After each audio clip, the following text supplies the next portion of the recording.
Bonjour tout le monde, ravi d'être avec vous ce soir.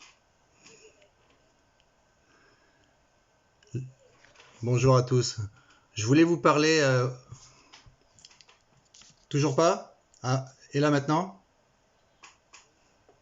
Ok, très bien. Je voulais vous parler au nom des soignants suspendus et tous ceux qui sont empêchés d'exercer. Il y a quelques semaines, je suis tombé sur une bande dessinée au demeurant très bien faite qui s'appelle L'Homme étoilé. L'Homme étoilé, c'est l'histoire d'un infirmier de nuit dans une unité de soins palliatifs. La nuit, c'était vraiment un moment propice pour les soins et pour la relation avec les malades. Et on le voyait, il y avait le temps, et au chevet de ses patients, qui leur prenait la main, qui les rassurait. C'était vraiment une très belle bande dessinée.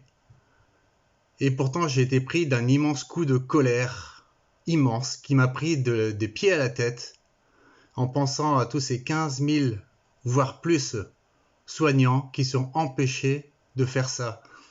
J'ai hurlé tout mon désespoir de me dire qu'on m'empêche de vivre ça, d'être au chevet des patients, de vivre ma passion que j'exerce depuis 25 ans, et d'autres également. On empêche au minimum 15 000 personnes dévouées de pouvoir vivre ce moment inoubliable et inestimable d'être au chevet de ces patients.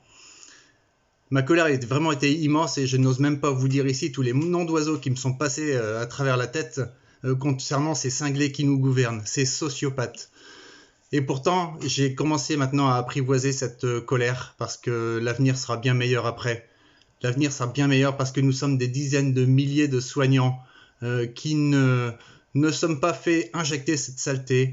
Nous sommes également des dizaines et des dizaines de milliers de soignants qui refuseront d'aller plus loin dans les injections, qui refuseront d'aller davantage dans cette folie dans laquelle on nous emmène, qui ouvrent les yeux de plus en plus. Et c'est avec cela qu'on va construire le soin, le prendre soin de demain. Je sais déjà pertinemment qu'il y a des médecins qui continuent d'exercer et qui ne sont pas vaccinés, qui ont fait des faux passes. Et je ne vais pas leur en vouloir, parce qu'ils ont des personnes à soigner, ils ont des gens qui ne voulaient pas abandonner, ils ont un métier qu'ils ne voulaient pas laisser tomber, et personne ne peut leur en vouloir. Dans les années 40, on faisait des faux certificats de baptême pour sauver des juifs. Et là, on fait des faux passes pour sauver des médecins, des soignants et pour permettre à ceux-ci de continuer à exercer leur métier. Je ne pourrais pas leur en vouloir. Je sais, j'en connais au moins 4 et j'ai su il y a quelques jours qu'un médecin, un chirurgien qui travaille dans l'hôpital où j'exerçais dans les Hauts-de-France à Boulogne-sur-Mer a fait la même chose. Je ne leur en voudrais pas. Par contre, plus tard, quand ce sera le moment, réveillez-vous parce qu'on va avoir besoin de vous et de tous ceux qui seront disponibles pour soigner dignement. Je connais aussi des médecins qui sont vaccinés, 3 fois vaccinés, qui ont fait le Covid et qui se disent, je vous jure, ils se disent, heureusement que j'ai fait les vaccins, sinon j'aurais fait une forme grave. J'en ai rencontré 3 ce week-end. C'est hallucinant. Nous sommes devant une maladie que tu veux avoir pour éviter de te faire vacciner, mais que tu redoutes d'avoir parce que tu sais que ton médecin traitant ne te soignera pas. Aujourd'hui même, j'ai reçu de la part de 2 collègues des Hauts-de-France une lettre qu'ils ont reçue du conseil départemental de l'Ordre des médecins du Nord. Mes collègues, ils s'appellent, on va les appeler Eric et Alain, le Eric en question, c'est pas moi, sont convoqués au courant du mois de juillet, tenez-vous bien. Nous avons reçu un signalement de la Direction générale du service médical des Hauts-de-France en date du 7 juin 2022 mettant en cause vos prescriptions médicales réalisées dans le cadre du Covid-19.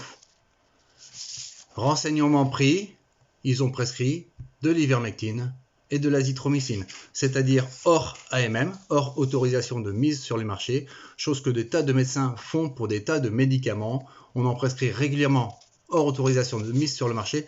Ceci n'est pas interdit, et comme le disait Klaus Schwab dans un livre devenu célèbre, ce qui n'est pas interdit peut être fait. Alors soutien à eux, et pour reprendre ce que tu disais Eric tout à l'heure, si notre société était normale, ces malfaiteurs qui nous gouvernent auraient déjà le pyjama rayé et un boulet au pied. j'en ai terminé. Et je souhaite à tous, et particulièrement tous les soignants qui résistent et qui souffrent en ce moment, et j'inclus dans les soignants les pompiers, les ambulanciers, les aides à domicile, gardez courage et mettez-vous en lien les uns les autres, quitte à bouffer pendant quelques jours des limaces et des pissenlits, et moi j'en suis pas loin maintenant, mais peu importe, nous avons notre liberté à défendre, et cette liberté n'a pas de prix. Courage, parce que tout ce cauchemar finira bien par s'arrêter, nous sommes dans